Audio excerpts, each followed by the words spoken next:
everybody. Welcome to A Quickie with Miss B. Today is Wednesday. Thanks for joining us. All this week we're talking about strange things to send.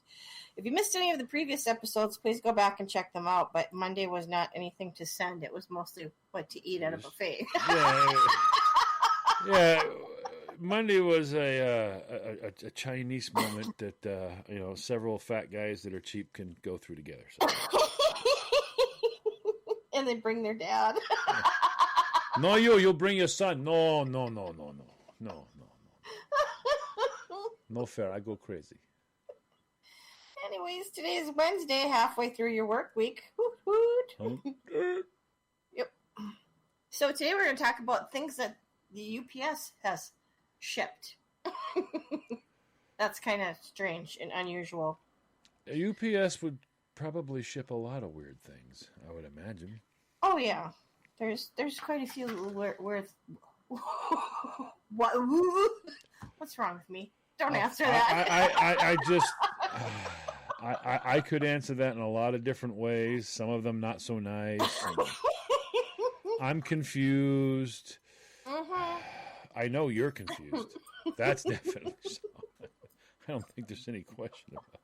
Is she confused? Oh, yeah, she's very confused.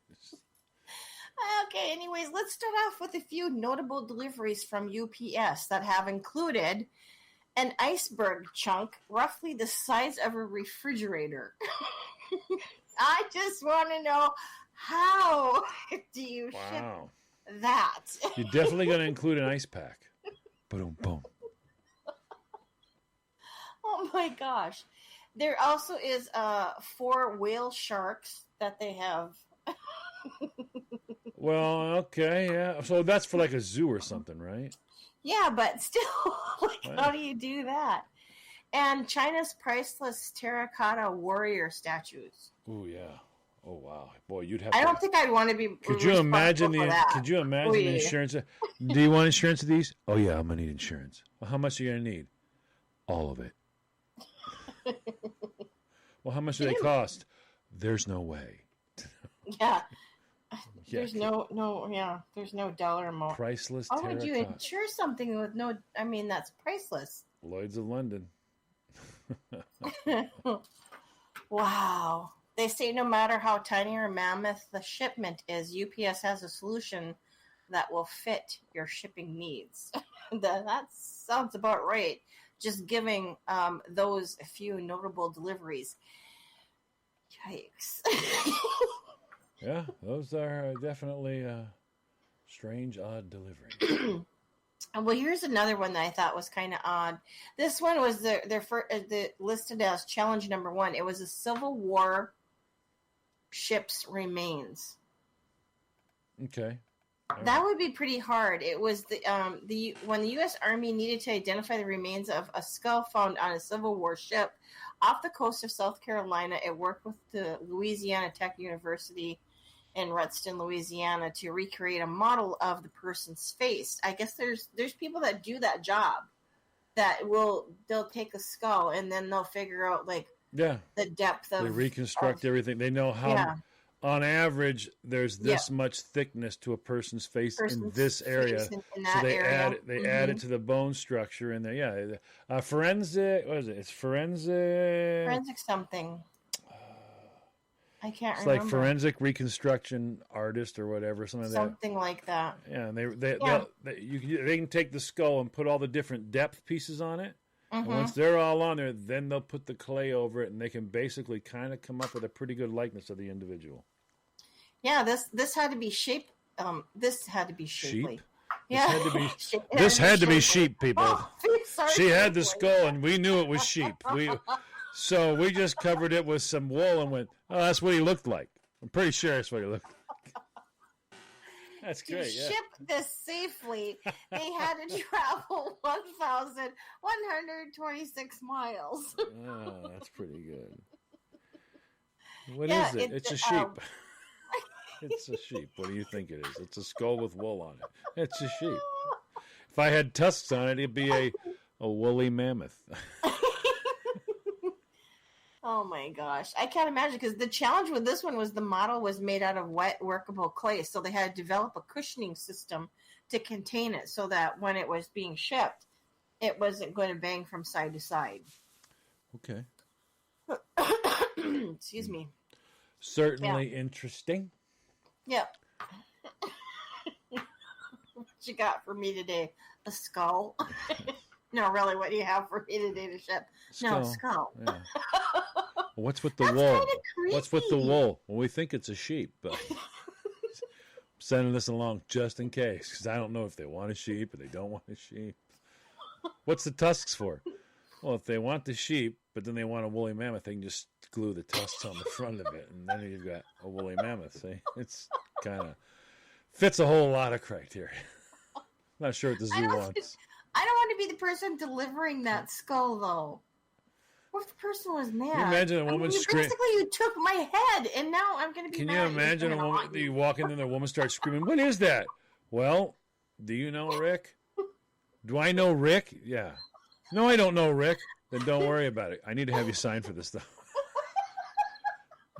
I'm calling the police. On who? You, he's got a skull. Do you know Rick? No, then don't worry about it. Just sign here, It please. doesn't affect your life. Well, what if I knew him? You're going to want to run. Because he's going to be mad. You got his head. Don't go home. As a matter of fact, don't close your eyes, because I'm not sure if the afterlife is real. And if it is, you signed for it, lady. It's yours, honey. It's all yours. On that note, we need to take a break. We'll be back in a moment. Welcome back, everybody. You're listening to a Quickie with Miss B. If you missed the first half of the episode, please go back and check that out. And as always, thanks so much for joining us. And please remember, don't do this alone. Bring lots of friends. You're going to need the support. Or at least somebody else to point out and laugh and go, "You listened to this, do you realize?" What's wrong with you? You said I was like weird. Much better. Yeah. You said I was weird. Find a mirror. I found a whole new level of weird. Ta-da. Tuesday.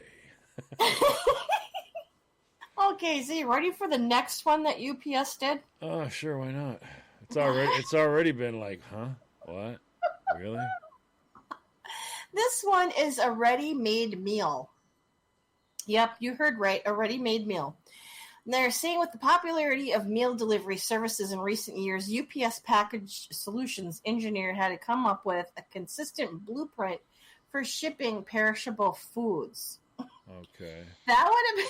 Oh yeah, that's one I don't know. Maybe you're a girl. You can help me understand this, because whenever we get to one of these points, I got to ask questions. So I want to make sure I get this right. In the interest of saving time, okay. In the interest of saving time, you drive past the grocery store, and then you drive past the other grocery store, and then you go past the third grocery store, and you go home, and you turn on the computer. All right. Now, in my world, you'd already have the groceries, because you would have stopped at the grocery store. But instead, no, I'm going with it. All right, I got two girls that have told me this, how awesome it is. So, and I know they go past 3 grocery stores. So you pass all 3 grocery stores, right? And you go home, and you turn on the computer. Then you order everything online. All right? And then they tell you it's going to be a few hours because they have to go shopping that you could have already done. But you're having a personal shopper do it for you. So then, after like 3 hours, they call you and say, "Hey, it's all done." Now, remember, you got off work at like 5. You drove past 3 grocery stores by 5:30. You didn't go in to get anything. You went home, got home by 6. Then by 6:15, 6:20, you're ordering groceries now. Could have already had them at the house and put them away by now. But instead, they're going to order. Then they're going to call you and tell you when they're ready. So they call you and tell you it's all set to go. Then you get up and do what? Go to the grocery store that you just drove past 3 of and spent 3.5 hours waiting to go to the grocery store that you could have went to 3.5 hours ago. And all of that is in the interest of Well, saving time. In this case, it's being delivered right to your door. Well, still, even if it's being delivered to your door, if the whole process takes 4 hours, how did you save time? I mean, she was in the car. She was with me and Rhett, and we're driving. She's like, I'm just going to order it. And it's like, I'm in the parking lot. Yeah, I'm just going to order it. I'm like, but if I'm in the parking lot and I walk in and I get a gallon of milk and I get the thing of cereal and I get your bread and your cheese, I walk out 5 minutes later. In the interest of saving time, you're going to leave the parking lot, drive past the store, go home, get with the kids, sit down, go online, order it, wait an hour and a half or so, then they deliver it hours after we left the parking lot. Well, you could, and you're, what? Don't try to make sense of females. How does that work? How is that even possible? I don't understand it at all. I'm like, I can understand the one where you're already at home. It's Saturday, and you're like, I'm just going to call Walmart and tell them to have it ready, and I'll go grab it. Okay, I can. You didn't go inside. Yeah, you didn't. I can understand that. I can understand that. Driving past Walmart when you need milk and eggs to go home, 35 minutes, turn around, turn on the computer, then order, and then go back to Walmart. Why didn't you just sit in? They just deliver it to your door, and they'll deliver it to your door within 2 hours. Right, but I'm always like, why are you shopping at Walmart? Then they go, what do you mean, why am I shopping at Walmart? Why'd you shop at Walmart? I don't understand what you mean. Why didn't you shop at the nice store? Well, it's so expensive, but apparently money doesn't have an option with you because you can afford to have your stuff delivered when you drove right by there 4 hours ago. You drove by to come home to have somebody else come to your house. What? How's that work? I don't know, but UPS's problem is they had to design a package that would transport the product with the correct temperature, put it through distribution testing, and make sure that nothing leaks or gets bruised or damaged. The package also has to go through a series of drops and vibrations to ensure the food remains snugly in its place. You know what that is, too? That's those people when they go, oh, don't go to Walmart.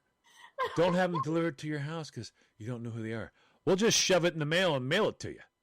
Mm-hmm. And you're like, but what happens if you go, my lettuce was wilted? Really? Now, think about it. Your hubby gets beer and it's absorbed into the box. That has happened. He gets hot sauce sprayed on the inside of the box. When I ordered a barbecue sauce. Yeah. That exploded. So now you're going to go, yeah, send me onions. What's going to happen to those? Yeah, you guys got any tomatoes? Yeah, I'm sending them along. You're like, they're going to get a tomato to you, but they can't get a bottle of hot sauce wrapped in bubble wrap. They can't get that there, but they're going to get that tomato there. You're like, wait, am I lost or something like that? You can't get a bottle of beer there, but oh, heck yeah, I got a tomato there, yeah. And you're like, I'm confused.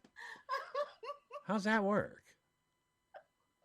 And on that note, we need to go before John is so confused. I'm going to explode. I'm going to pop right now. I know.